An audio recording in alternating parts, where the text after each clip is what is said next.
So, hello, and welcome to Soul Tribe Online, and we're doing our weekly pulse.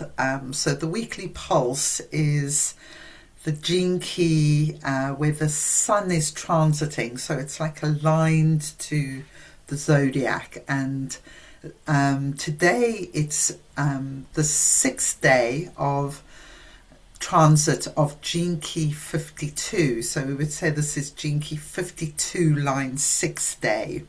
And the line 6 is very visionary, it's a teacher. And it's like looking from the top of a mountain, the line 6. So gene key 52 is one of my favorites because it's all about being able to deal with stress. So the shadow of gene key 52 is stress. And I feel the stress often to do with time constriction, or someone else's opinion kind of coming in, and you're forced to kind of get, maybe your back feels a bit up against the wall, or something is happening to somebody, to yourself, to your body, or somebody that you love, and feels out of control. So all these things could be called stress. And then we have the gift of restraint, which is a really kind of strange gift. Sometimes I think I use it too much. It's a really fine balance because I find I have quite a fear of conflict. I know this has come up before in our conversations, but sometimes there needs to be conflict to kind of sort through things, in which case what needs to be said. But with the restraint, especially around emotions like anger, because when anger's in the field, it can really be damaging and hurtful to people. So it's good to kind of pause and be in restraint until the emotional wave has passed, and then kind of approach whatever needs to be communicated. And then there's like things like restraint around food. I've just been visiting some horses, and they had a electric fence around them, because if they could eat everything in the field, they'd just get really overweight and their hooves would get painful. So it's the same with us. If we don't have any restraint around our food or drink or things, it can be really harmful to us. So it's kind of linked to discipline, I think, this gift of restraint. And then the Siddhi is stillness. So yeah, let's just take a moment actually. So we would have been doing this mudra all week, the ring finger to the thumb and the fingers up. And let's just take a couple of breaths together to bring us into stillness. So breathing in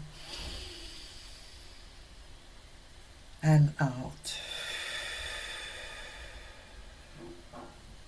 Firstly, bringing ourselves into presence, bringing ourselves into our bodies, feeling anchored in the body.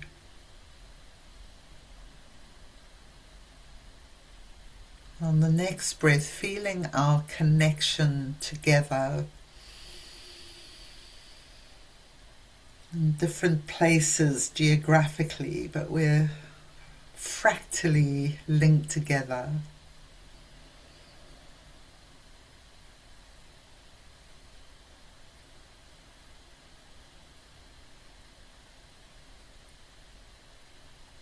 And on the third breath, dropping into stillness.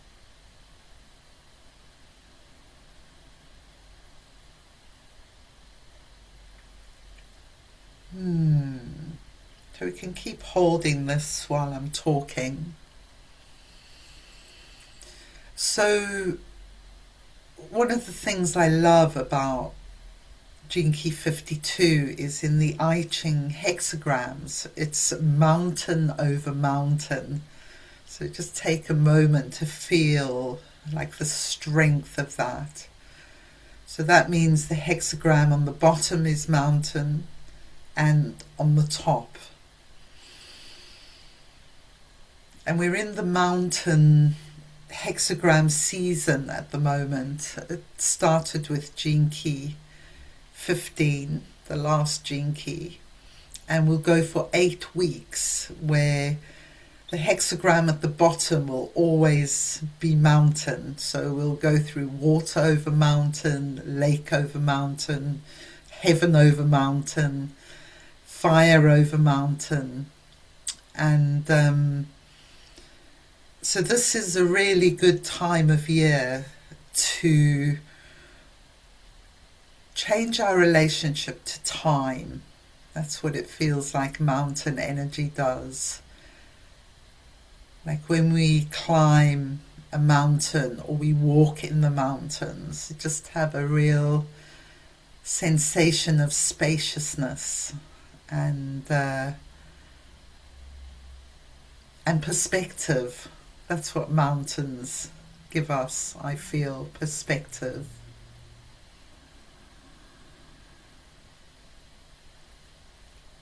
And they give us this kind of sense of timelessness. You know, the mountains have been here for like billions of years. And we're just a little speck, actually, in the whole evolution of this planet. Humanity is just like... In fact, I was talking to a geologist this morning, like we're like that big. In the spectrum of this earth and the mountains. So it could give us a perspective on our importance, I guess, you know, putting things in perspective. We're only a small part of this planet's evolution and potential.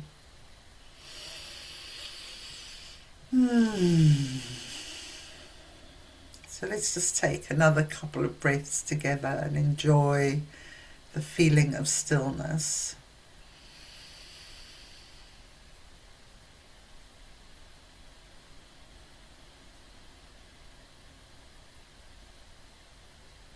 And bringing to mind one of our favorite mountains. The solidity, the immovability of the mountains.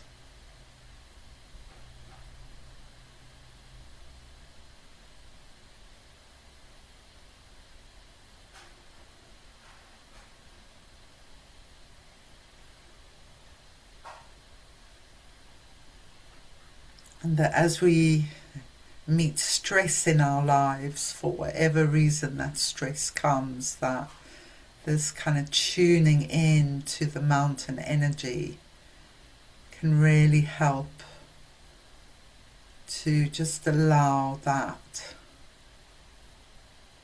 stress to fade away and be replaced by timelessness, perspective, patience.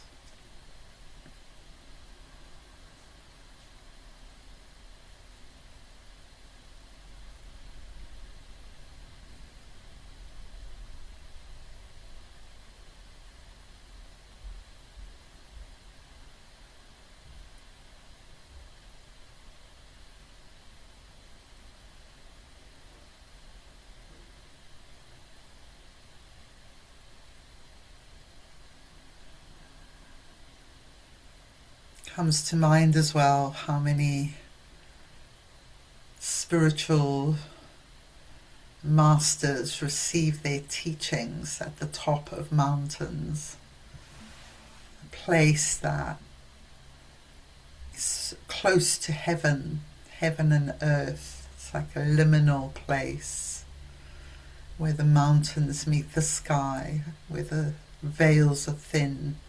We might perceive things, receive things from the realm of heavenly energies in the mountainous state of consciousness.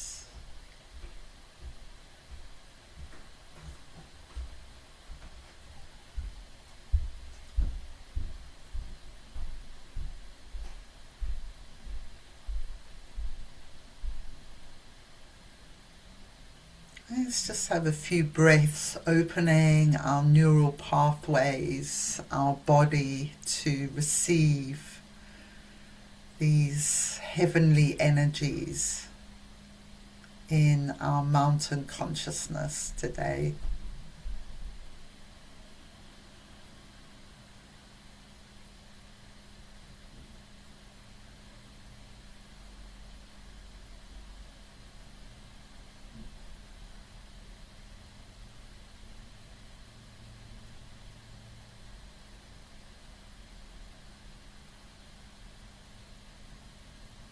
And feeling the mountain energy, especially in your belly and your core. Sometimes we need to be immovable mountains. When we find our truth, we can just allow everything to move and flow while staying in our own truth with the strength and the stillness.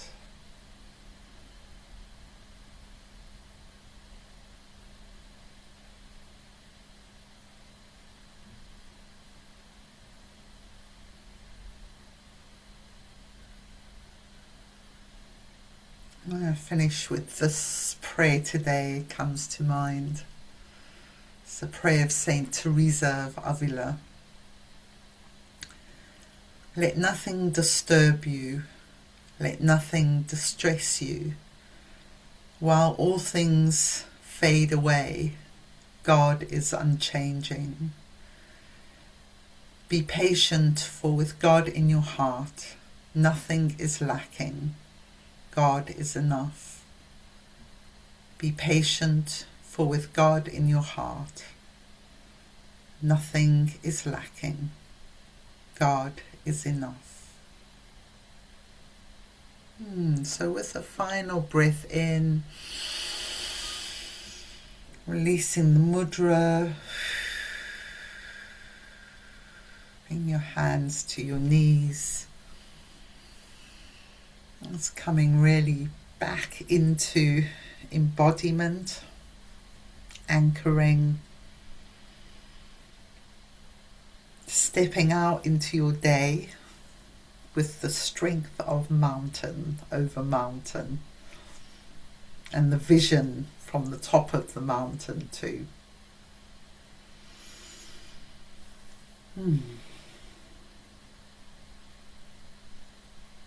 I'll just stop the recording.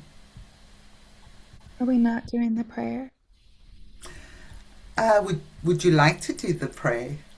Oh, I thought that was part of the weekly process.